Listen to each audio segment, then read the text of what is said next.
plays or... Welcome to Soccer in 60, presented by the Empire Strykers. Get ready for your weekly look at all the pro soccer teams in Greater Los Angeles. We've got all the news and analysis you need, from LAFC and the LA Galaxy to the Empire Strykers, Angel City FC, and Orange County Soccer Club.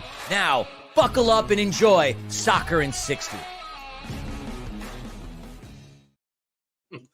Welcome to your caffeinated Thursday afternoon wake-up footy show, Soccer in 60. I'm your host, Tim Kolotz, and we are going to get after it. We got some fun stuff cooking for you this week on the show.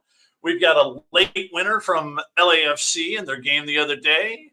We have a week off for the LA Galaxy, but nonetheless exciting for the Galaxy.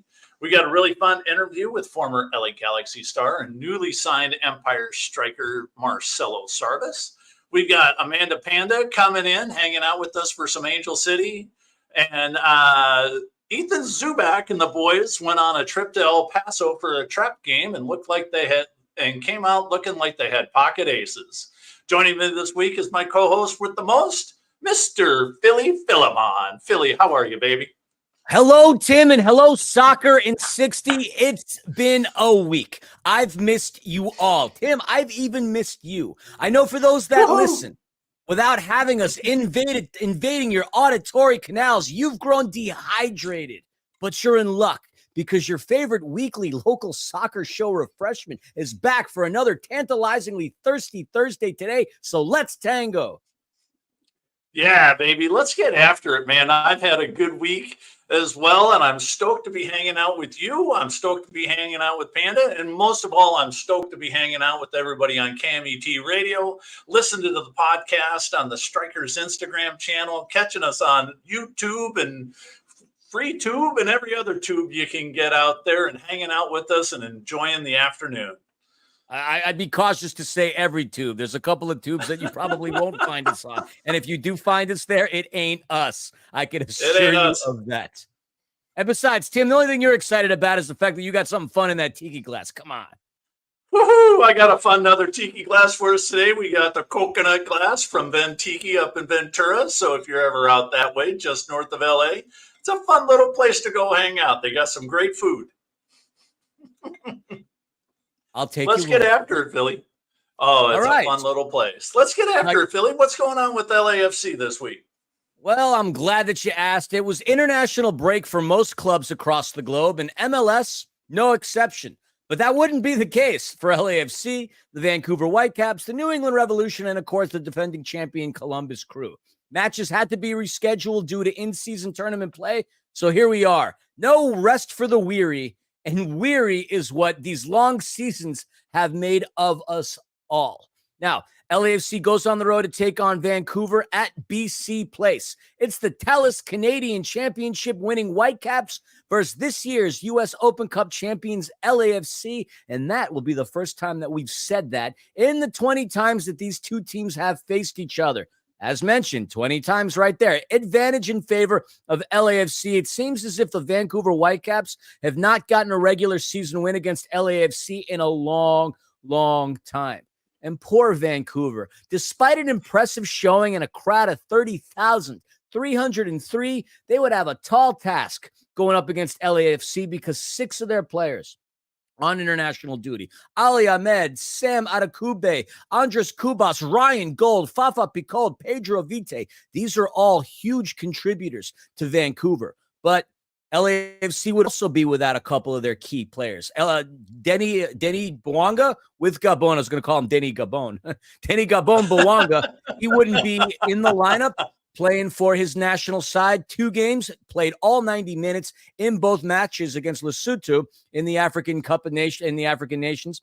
Kike Oliveira went down to play with Uruguay. He started the first 45 minutes in Uruguay's 1-0 loss to Peru, and he did not play versus Ecuador. And then Maxime Chanot with Luxembourg, games against Bulgaria and Belarus, he would not compete either. So you could argue that roughly even, not so much. LAFC, a far deeper team than the Vancouver Whitecaps, a team that is in the postseason, but trying to not play out of the wild card, trying to secure a spot, avoiding the wild card. Now, into the game, 32 seconds into the action, LAFC would erupt and score a banger. Now, any man that would finish in 38 seconds or 32 would be single. But LAFC's main man, Matty Bogusz, would be praised and elevated.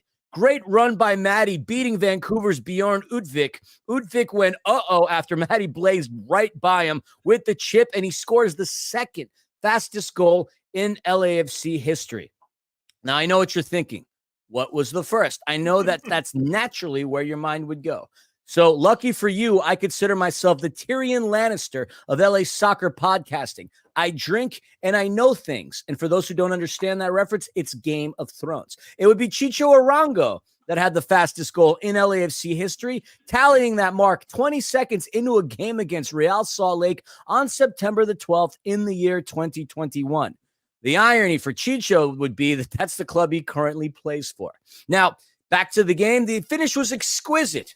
A cheeky little chip beating Vancouver's goalkeeper Takaoka.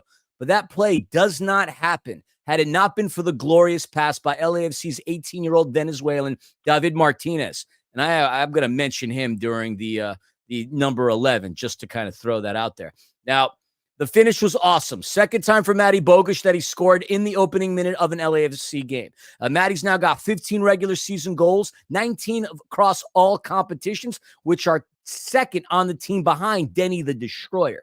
Now, first time this would be where LAFC would have multiple players scoring more than 15 or more goals since 2019, back when Carlos Vela was doing things and a young player by the name of Diego Rossi was taking care of business as well. Now, Matty would be denied a brace in the 18th minute as he gets whistled offside. Takaoka would be tested a few times by LAFC, but nothing that would happen. Going into the second half in the 63rd minute, baby Berhalter, that's right, Greg's son Sebastian, from a set piece would position the ball perfectly into the box. At first glance, you would think former LAFC defender Tristan Blackman would get credit for the goal, but it actually comes off of LAFC's Sergi Palencia, who a minute prior would get called for a yellow card on a bad handball that would lead to the free kick in the first place.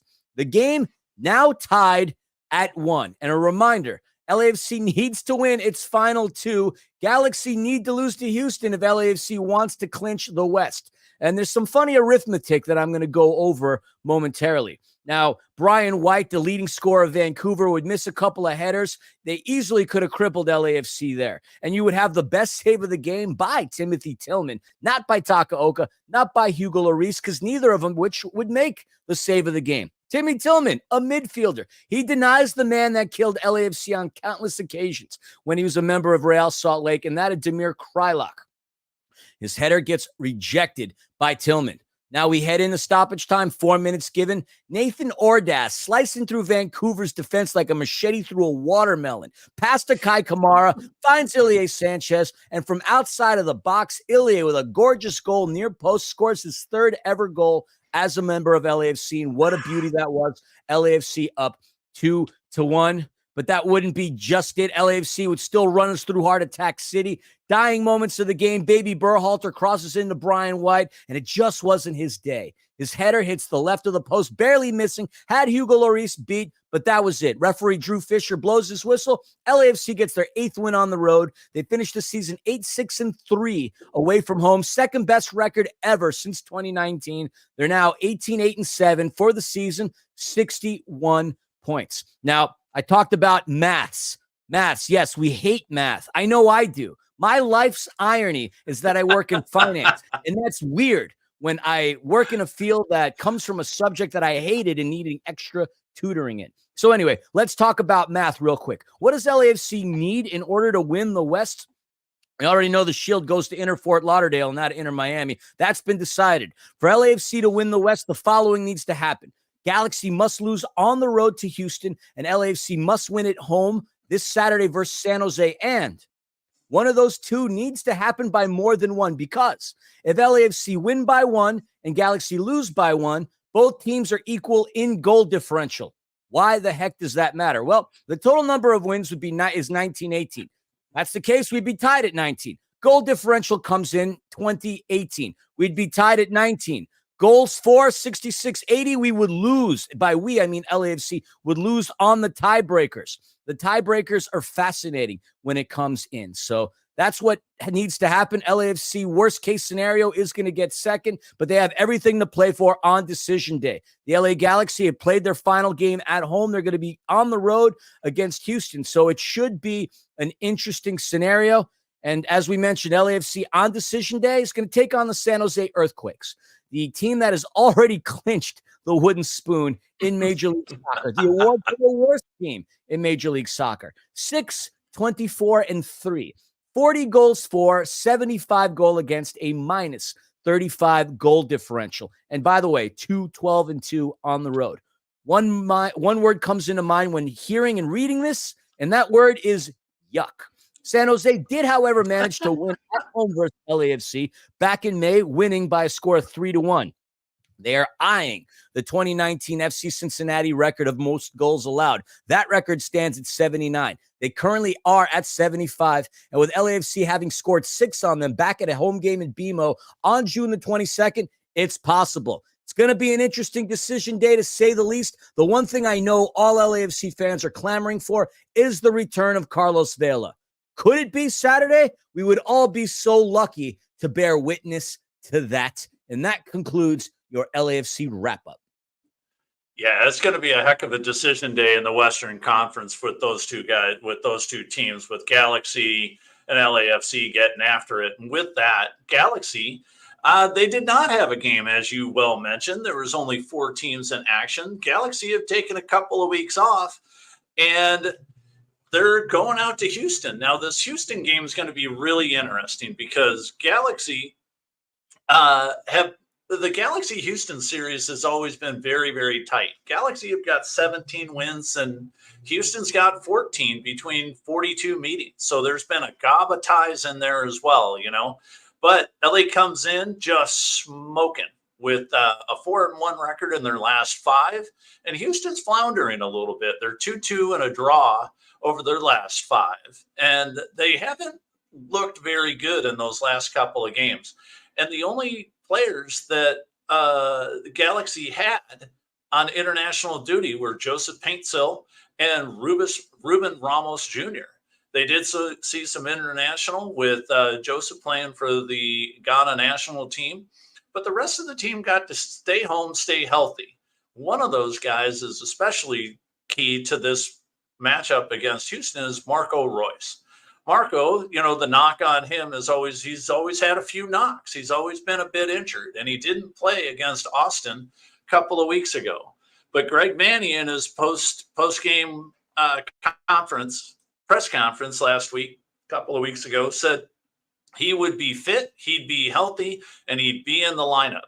Whether or not we see him in the starting lineup is yet to be known. We'll find that out on Saturday afternoon. But let's see what Greg Manny's got up his sleeve for a decision day, as every team in MLS will be playing that afternoon or day. It should be fantastic. The Dynamo need to focus on about 8 different guys. You know, you had mentioned half the team's got 10 goals or 10 assists and stuff like that. The Galaxy really only need to focus on 3 main guys. You've got Latif Blessing, you've got Sebastian Ferreira, and you got to really pay attention to Ibrahim Aliou. He leads the team with 6 goals, but these other guys are right behind him with 4 goals each, and they got a gob of guys with 3, 4, 5 assists that have really been played well. And they are in the same position they were last year. They're sitting in 4th place in the West. They're playing well over the course of the season, but again, they're sitting there right behind the LA Galaxy, 3 spots behind. So they're in the playoffs. And the big thing that the Galaxy are going to do with the midfield of Mark Delgado, with Royce, with Pooch, and the rest of those guys in the midfield is if they can keep those 3 primarily at bay, it's going to be a fun trip to South Texas. Houston is normally hot and it's sticky and it's yuck. You said yuck a little earlier. I've been to Houston when it's mid-July and it's, old 90-90 day, 90 degrees and 90% humidity. However, the weather is going to be ripe for a great LA Galaxy game against Houston because it should be in the low 80s, potentially the high 70s at game time. So look for this thing to be really fun, and it's going to be a great game. Look for it, catch it on Apple TV, be ready for this thing, and, go Galaxy. They've got the chance to really, really do well and secure that number one spot in the Western Conference. And with that, let's get ready for this interview. Philly caught up earlier with newly signed Empire Striker Marcelo Sarvas.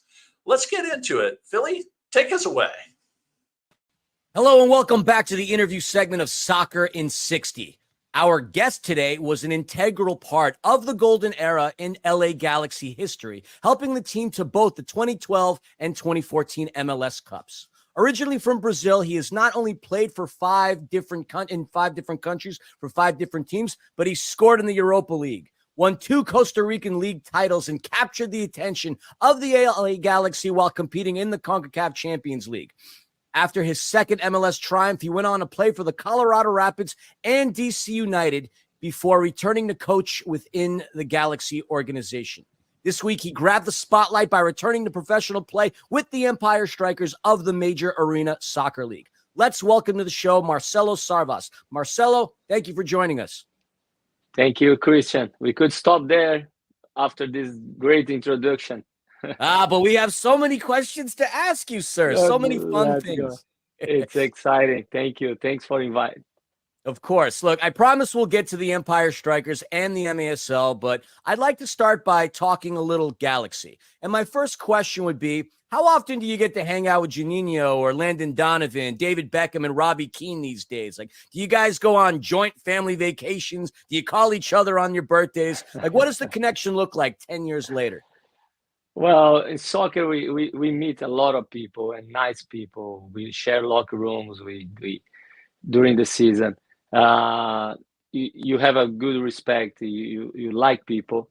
But of course, when people go to different ways, it's not everyone that stay in your life, Juninho is one that it's in LA. We are often together. Our families know each other. Our kids play together, and we are always together. But I never hang out with David and Landon and King. But sometimes some talk and conversation, but not too often. Sorry to disappoint you. No worries. I mean, you had the amazing experience of hoisting a couple MLS Cups with them, so I figure that's better than nothing, right? No, we had good times. I think my moment with them that I enjoyed the most, beside the field, of course, was like every time we went to hotels and dinners, we sit and share experience. Of course, we play with David, with Donovan, with King, guys that play in the highest level of soccer. There was so much things they share with us every trip, So that was my moment with them. And then, of course, it's a life that goes on.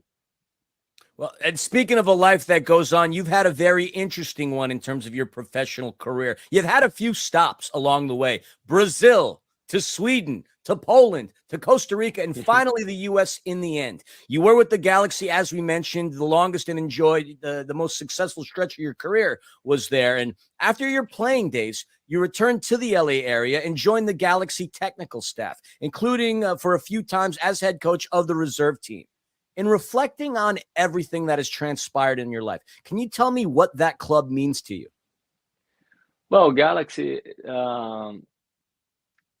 I came to Galaxy, I was 30 years old, 31, thinking about retirement, and they gave me life. They gave me like something that I was missing in Europe, okay? Of course, if we go one step back, you showed me the Alajuelense jersey that you can get a lot of. Yes, that's a beautiful jersey, and it's a place that I love. I played in Costa Rica. That was the first place that brought me the joy about soccer again, because I moved to Europe and then I lost a little bit that South America was more interesting, my relation with fans and people around soccer. When I came to Galaxy, of course, I was coming to a team that had won a championship year before in 2011. 2012, there was a lot of lights. Last year of David Beckham and playing in the US at Galaxy, sharing the locker room with these guys. I found good people around me, great coach staff. So my relationship, I think it was just organic. Like there was both sides with the employees, people around the club, the fans. And of course, when you win championships, you stay in the history, you know. After me came players that had more history in soccer, like the Gerard came to play for a year or two. And I can't compare myself with him in the history of soccer, but the history of Galaxy, I think I stayed. I'm the heart of the fans more than he is. So everything was because we were able to have this group and the win championships. Yeah, I mean, that group, some may consider the best Galaxy team in history, winning 2 league titles in 3 seasons. Many feel that the current Galaxy side, which sits atop of the West and plays an incredibly exciting brand of soccer, could challenge to become the best Galaxy team ever. I realize you might be a bit biased, but how do you feel the 2 iterations compare? It's different soccer. I think MLS it's way ahead of the time that I was here. Of course, the level was one there, and the level is better right now. But for every team, so the comparison is I think it's fair. I think it was just natural for us to getting games, especially home. We dominate games, score goals. Everything was coming game after game. The fans they were more with the team at that time because we had championships after championships and finals. I think then Galaxy lack of we lost a lot of the lights and this championship feeling. And now it's back. I've been in games and you can see the fans coming back. The team is playing really well. I agree with you. It's a team that's very exciting. You have players that been doing really well. And I hope that Galaxy can keep doing that. They have a good chance to win the championship this year. Now, let's transition over to the indoor game. Some people might not know that you now have both Brazilian and U.S. citizenship, unless they, of course, tuned into that USA-Mexico game. Then we told them, in fact, that was the case. But you did recently play in that game in the arena against Mexico in Ontario. What was it like lining up for the anthem and representing your adopted country for the first time? That was a great experience. Not even just that game. I think every game in MLS, when you had the anthem, you think there's so much stuff going on your mind on that moment. You know, of course, it was very cool to represent the U.S. side. I think it's the best for any athlete in any sport. You know, it's the highest on your career. Not that I have a career in the indoor soccer. But it was a great experience. I'm very pleased to be part of that game. It was my first game in an indoor, something that I'm learning, something that I'm absorbing. But that experience I'm going to carry with me for sure. Yeah, we recently spoke to one of your teammates in that game, Breck Shea, who also played alongside you. He spent a lot of time during the game grappling with the rules and the tactics of indoor soccer. Did you have a similar experience? Like, how did it feel out there when you took the turf? It is. It's very different. You know, the board changed a lot of aspect of the game, especially defensively. And that was my role in that game, more defensively than offensive. But there's the different rules that, of course, you had to remind yourself during the game. It's not just natural but again, it was a cool experience. I love the game. I love the arena, the contact with the fans, the proximity of the fans with the field. I think it's a game that's fun to play. It's fun to watch because there's something happening all the time. Even the player, you go there, you play for 1 minute, 2 minutes, and you're done. And then you have to sprint off the field. Sometimes the door is not open. You need to jump the board, and then you have no legs to jump the board. You just roll. It's something that always happening. It's a lot of fun. It's a great sport. It's a great sport to call too. I absolutely love indoor soccer. Yeah, like we I mentioned, agree. it's great, and we're lucky to have you as a member of the Empire Strykers, which we'll get into in just a second. But we mentioned it at the top of your interview. 7 years after the end of your outdoor career, you answered the call and joined the Empire Strykers for this upcoming MASL season.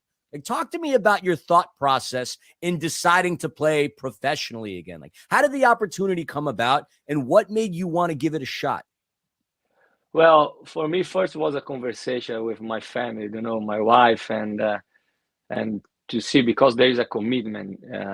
We are not talking about Sunday league that you go there, just show up one hour or 30 minutes before the game. There is a commitment. There is training. There is it's everything again. It's something that I love, that I like. That's why we decide to do it. The feeling about the locker room, about competition, the feeling of it's what drives me. The contact on the field, win, lose, fight for the goal, going back it's something that drives me. The love of the sport, it's something that is amazing. And of course, the first thing that I did was look to my belly and say, "Oh, can we do it? Can we do it or not?" So I start training. To see how my body would react to it, because now we are talking about something very serious. So I lost the weight. I started to gain muscle again, and prepare for my first day of training. So in the end, the result was I felt good. I felt great with my body. Again, I am a natural competitor. Okay, that's who I am. If I can't run, if I can't compete, I'm useless. I don't have the talent of David Beckham to pass the ball, to find an amazing, to create something from nothing. I had to run. I had to compete. I had to fight for it. So if I can't do it physically, it's impossible. I'm useless. So that was my first thing, and I've been training, and I think I've been doing really well in that matter. Now, being a veteran of the outdoor game can be tough, as last season, of course, showed. Opponents often punish the strikers' lack of experience by pouncing on small mistakes. However, Marco Fabian proved that it's possible for a gifted player to adapt quickly. Having played at a very high level yourself, I wonder what your goals are coming in. Like, do you feel like you can make an immediate impact on the field and as a leader in the locker room? That's my first thought. We have a very good team. From what I saw, the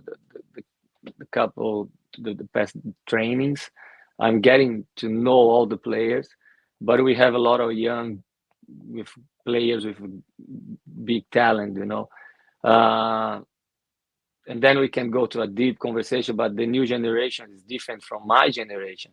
What drives them today is different from my time. But we need to adapt to that.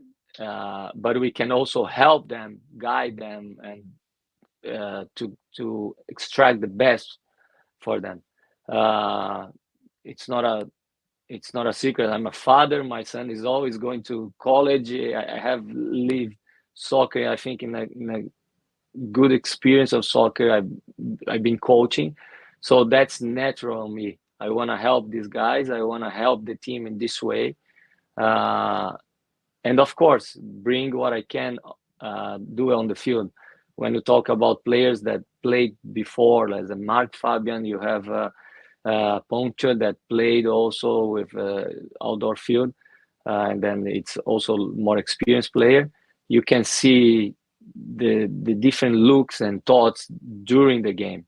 You don't need to meet the pace, but when you have the ball, when you learn the shortcuts of the field, it make you better, improve you on the game. And that's my job right now. I'm trying to learn and absorb more than trying to give, And then when I feel comfortable, I think the soccer part gonna show up. Right now, I'm just trying to guide players and try to learn and absorb from them. Well, we certainly wish you the best. You have that championship pedigree, like you said, a heart and soul of those successful Galaxy teams, and that's what they're hoping for, and what we're all hoping for in the Inland Empire with the Empire Strykers. So we wish you all the best, and can't wait to start calling your games this season, Marcelo. Thank you so much for taking time to spend with us today. Thank you, Christian. Thank you. I'm excited to start. It's something that I'm looking forward. I hope we can have a season that we can bring more people to the arena, create more and more this relationship with the fans, bring some more and more excitement to the city. And of course, if you start winning, the team can get in a good run, and then nobody knows what we can do. But I'm very confident from what I've been seeing that the team is strong and will be prepared for this season. And we can't wait. Again, Marcelo, thank you very much. Tim, back to you and back to myself. Perfect. What a great guy, man. I like that. I like the fact that he actually paid attention to that, to making sure that his family was on board, because that competitive spirit never leaves you. Even 7 years after he leaves the outdoor game, he's coming back into that and really getting after it, taking it very seriously. And I think he's going to pick up the game pretty quickly. Yeah, couldn't agree anymore. With that, we're going to keep. Sorry. With that, we're going to keep the Empire Strykers going. We're going to talk about that, a bunch of signings we got. And this segment of Soccer in 60 is actually brought to you by National Core, one of the nation's largest nonprofit affordable housing developers and a proud sponsor of your MASL team here in the Inland Empire, the Empire Strykers, with a Y. At National Core, they believe that soccer has the power to transform lives just like they do. They believe in building strong communities on and off the field. So to learn more about National Core, their mission, everything they do, go to nationalcore.org. So with that, back to Marcelo, there's been a whole mob of signings lately for the Empire Strykers. Just a ton of them. Let's get into it, Philly. Yeah, it's been hard to keep up with the Strikers because so much has taken place. I mean, we welcome Rolando Uribe and Daniel Gonzalez, two coaches who have a combined 50 years of experience, having worked with senior and youth squads of Major League Soccer, as well as several colleges and youth teams. I'm going to go quickly through what they've done and bring up the players as well. Uribe, 7 years as the head coach of San Bernardino Valley College, coached at Mount Sac, 14 seasons at California Institute of Technology, had time with U.S. Soccer with the U14s and the U15s between 07 and 11, U19 side for the New England Revolution in 2022, and then coached Chicago Fire's U19. That's one of the new coaches that are joining Paul Wright's staff. The other, Daniel Gonzalez, a goalkeeper with the Argentina team that won the 1979 FIFA U20 World Cup. Had a decade of playing experience indoor. Goalkeeper coach for the Colorado Rapids for a number of years. 3 seasons with the senior squad and youth academy of former, now defunct MLS club Chivas USA. 5 years with the men and women of Cal State Dominguez Hills. I mean, just so much experience between these two gentlemen. And, you couple that in with head coach Paul Wright, who's had enough of a legendary career on the most successful team in the sport of indoor soccer, saw it fit to retire his jersey. And yeah, not to mention, you talk about Sarvas, Daniel Gonzalez. I mean, he worked with the LA Galaxy in reserves as well, 2 seasons with the senior team. So there's a lot of experience locally for him. As far as players are concerned, look, we've already talked about Marcelo Sarvas. We don't need to get into him, but a legendary career, hoisted a couple of cups with the likes of David Beckham. Leonardo Aceveda joins the Strikers 2 years after defecting from Cuba during a major international tournament. The kid's 20, former teammate of Empire Strykers player Walter Diaz, played futsal, did a lot of great things there, represented Cuba for the FIFA U20 futsal tournament in Guatemala, and the futsal aspect is going to do him very, very well. And also Ciro Oliveira, 3 seasons with the LA Force in Niza. So these are your new Empire Strykers and the coaching staff. So a lot of firepower that they're putting together, both from the technical side and obviously on the on-field side. Yeah, it's going to be a much different looking Strikers team this year. Go get your season tickets, the Empire Strykers, strikerswithany.com.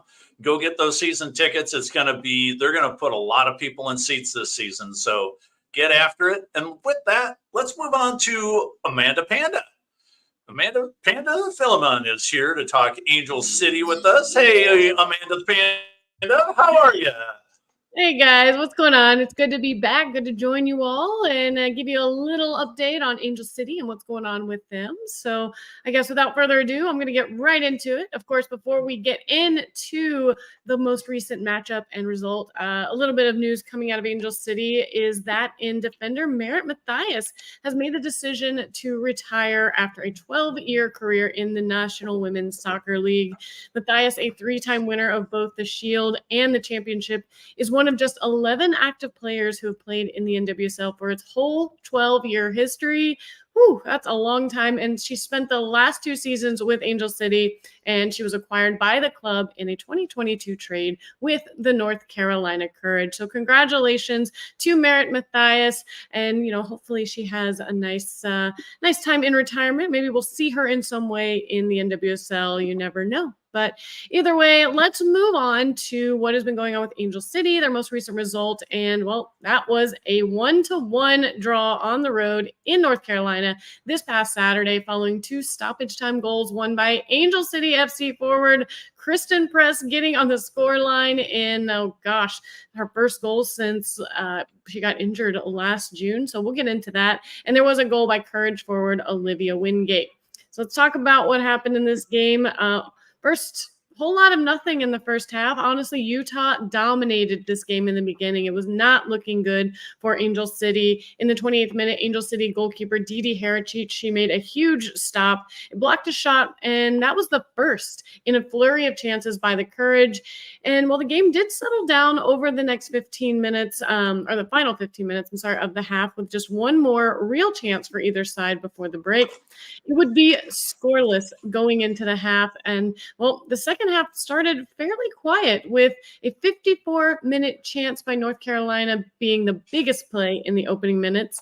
And things picked up for Angel City starting in the 70th minute when they had their first real look of the game. We're going to see midfielder Katie Zalem send a diagonal ball to forward Kristen Press, who cut left into the 18. She put an angled shot on frame, but goalkeeper Casey Murphy did block it. Sydney LaRue was there to take a crack at the rebounded ball, hitting the crossbar, and then her follow-up attempt made its way back to Murphy as well. So visitors had another near miss in the 85th minute, and Press picked up the second ball after a scramble in the 6-yard box. She again put her shot on target with Murphy there to block that ball. So not looking like it's going to be an exciting game up to this point, but Angel City continued to push as regulation time ended, and the officials indicated there would be 8 added minutes. Remember that, 8 added minutes, because in the 97th minute, Katie Zalem found Press again on that right wing, and the forward dribbled into the box. She made a cut to the left to beat her mark and fired a shot into the far corner of the net to bring the score 1-0. I know our household erupted. I'm sure Angel City fans all across the city, county, country, wherever they were watching, were also celebrating because in I'll talk about Press's goal. It was her 100th NWSL appearance in this matchup, and that was her first goal since she was injured on June 11th at Louisville. Her 48th all-time, bringing her to 8th place on the list of most career goals in league history. But that celebration would unfortunately be thwarted because in the 100th minute, Courage midfielder Denise O'Sullivan lofted a diagonal ball over the top.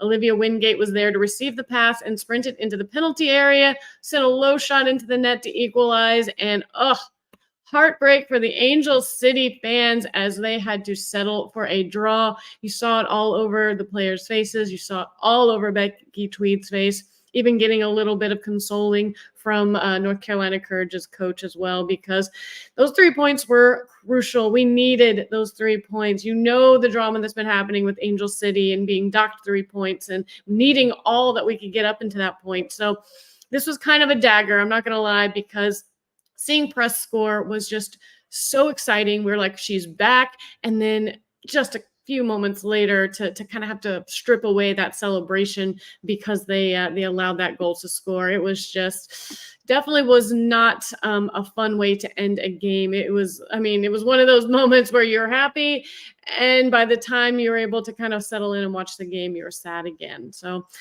but like sports, you can't look in the rearview mirror. We got to keep looking forward. So we need to go ahead and get into looking ahead. Angel City going to have their final home match this Sunday, October 20th at 4:30 p.m. against the Utah Royals.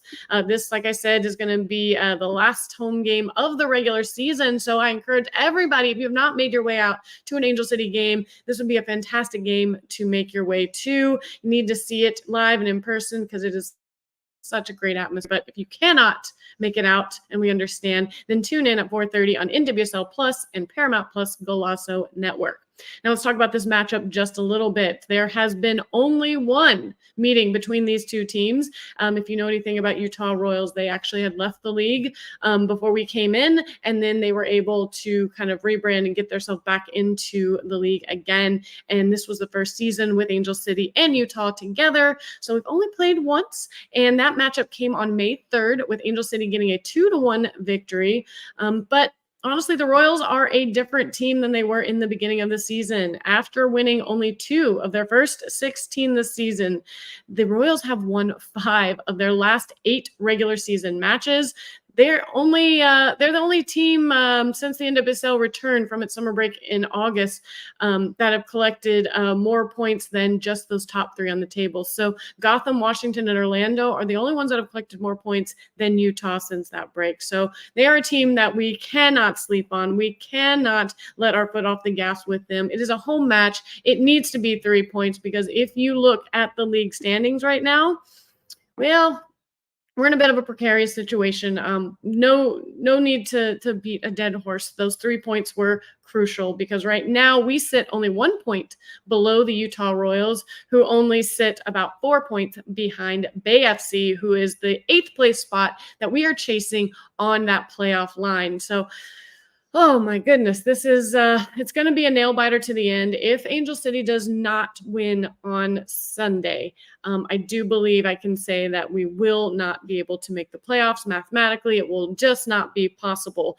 Even a tie will not do it. So we are in a do or die, a must-win situation for Angel City on Sunday, who are taking on the Utah Royals, who sit just 1 point above them. So it's going to be a battle, and I am going to be there. I believe Philly will be there, and Nina and everything will be there. So it's going to be an exciting matchup. I'm excited.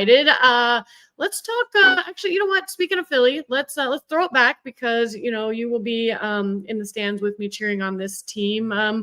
You have any thoughts on this last ditch effort to kind of make their way to the playoffs? I mean, anything could happen, right? As a fan of a certain team, baseball team from Queens, New York, that just has made me miserable for a lifelong, I've learned through them that miracles can happen. At the end of the day, they obviously have a lot to play for: pride, contracts, respectability. It has been a topsy-turvy season. But to finish things off, playing at home in front of a ruckus crowd, no question, one of the best crowds in the NW. So I think the girls have the mojo on the pitch to take care of business, at least from that end. Yeah, I'm right there with you, Philly. I think they can get after it. I think there's a lot going on, and if they can put a win on the boards, I think it'll silence a lot of the noise that is surrounding the team over the last few weeks.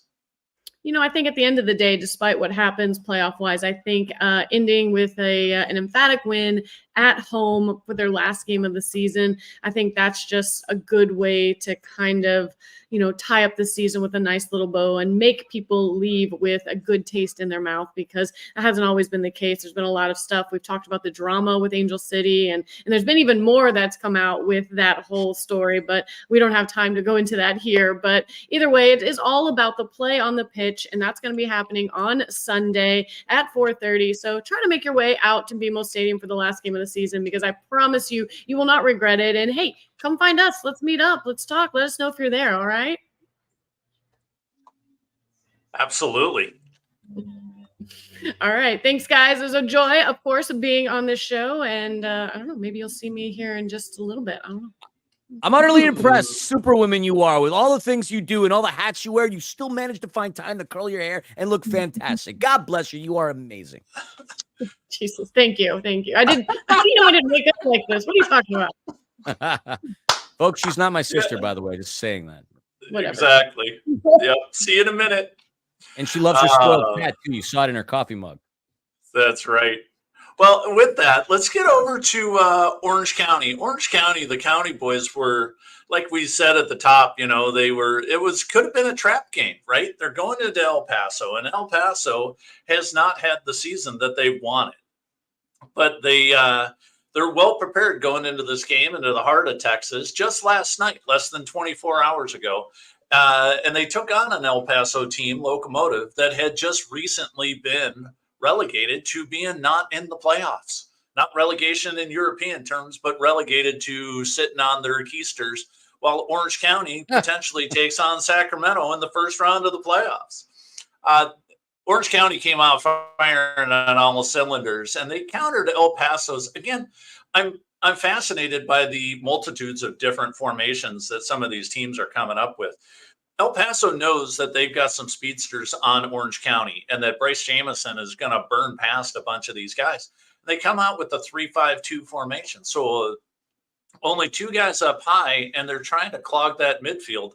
And the County boys came out with a 3-4-3 formation, which has suited them very well over the past 6-7 weeks. They played really well inside of it. They switched between this and a 4-4-2.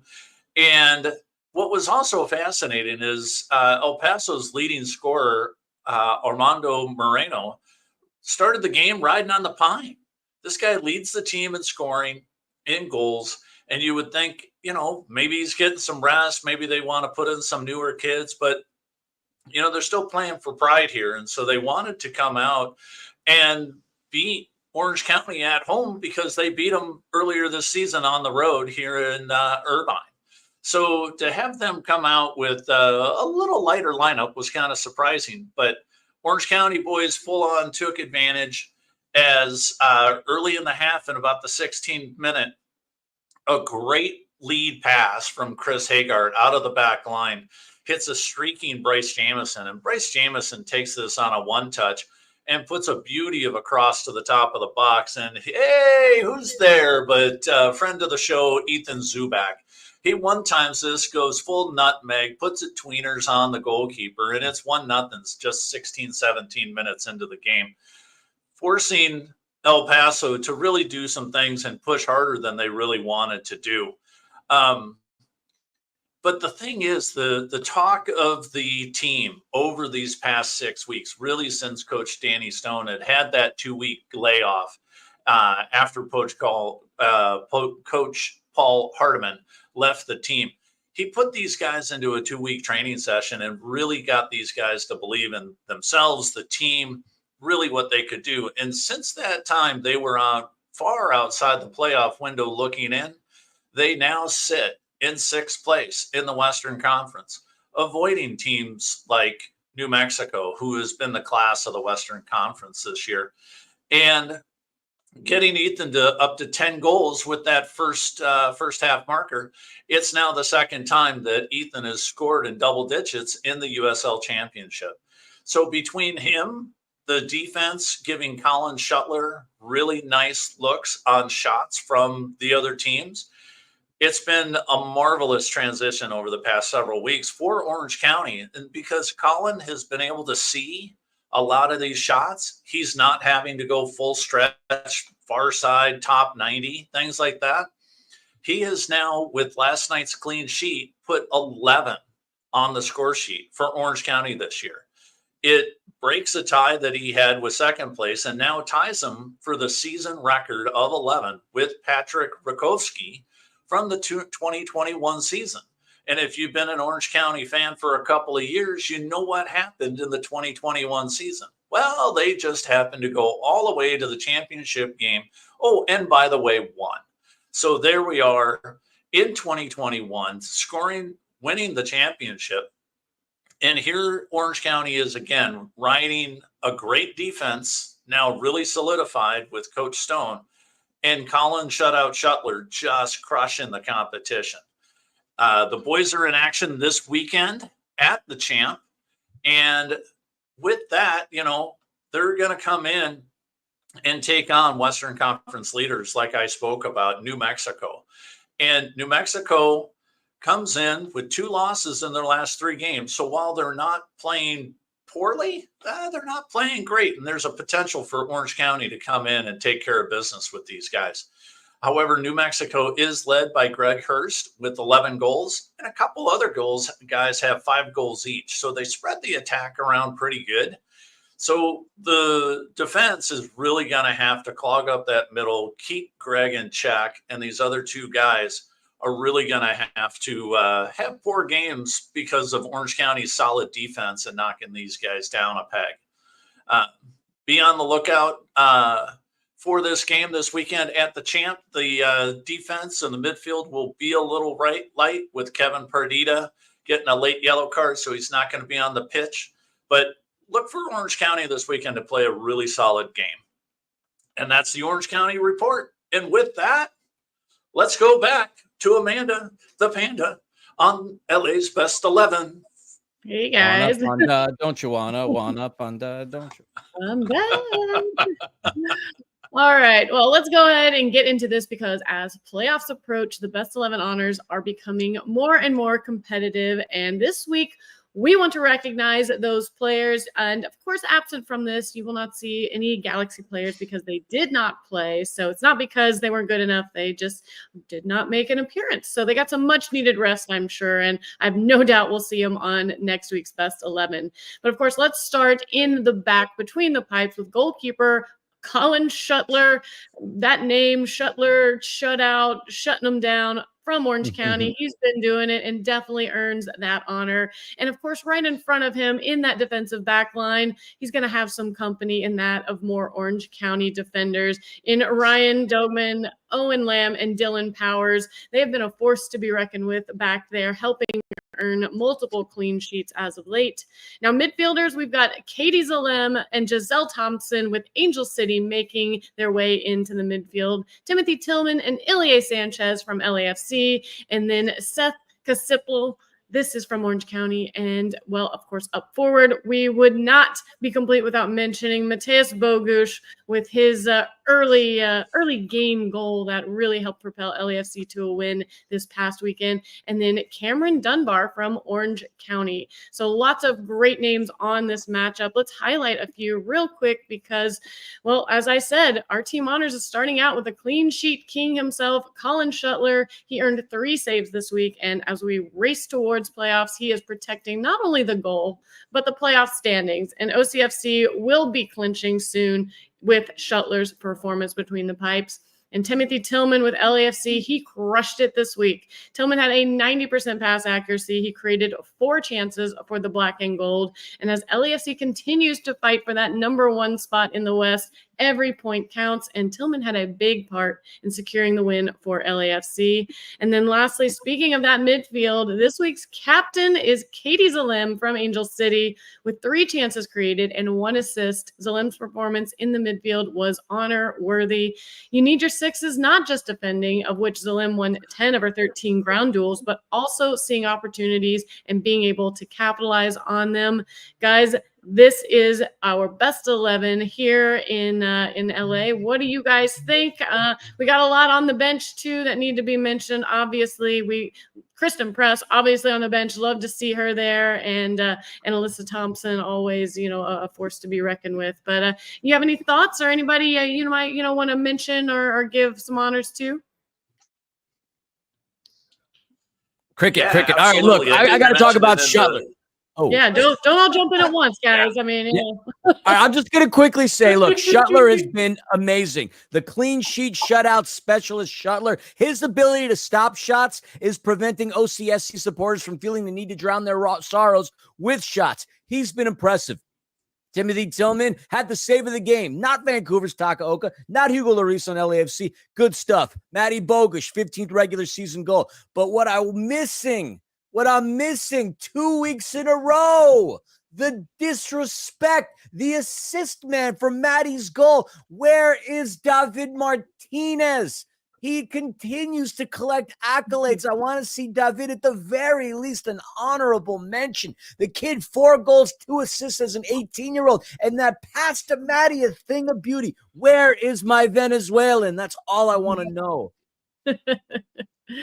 I don't disagree with that. And you know who else I would have loved to have seen on this list is, King of the Old, Nathan Ordazzle, Razzle Dazzle, however we want to call him, with his little moves down on that left side and his little nutmeg that happened between those two defenders. You heard the entire place go, oh, like, yeah, oh, that was what they call an orgasm, the sound that they made when he absolutely cut through.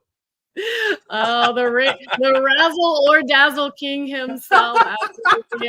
I mean, like you said, like I mentioned in the beginning, with the playoffs heating up, everybody is stepping up their game. And, it's really hard to narrow down a best 11 because everybody is really putting everything out there. Everyone is playing to the top of their abilities and showing us what they're capable of. And I'm glad they are. There's no better time to shine than right now. And we've got lots of things out there that are bringing their attention, on themselves. So yeah, I don't disagree. Absolutely.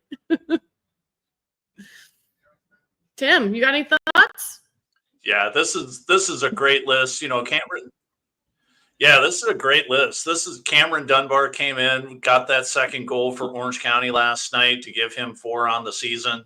And I'm just with you, Philly. Colin Shuttler is the changes that Orange County has made, it's just been fantastic to put them in a really, really solid playoff push. And a great list. You got Dogman, you got Tillman, you got Katie on there. It's a fantastic list this week. Absolutely. Well, again, glad I could be here with you guys, on today. And hopefully everybody keeps tuning in and listening. And I think it's a good time for you guys to wrap this up.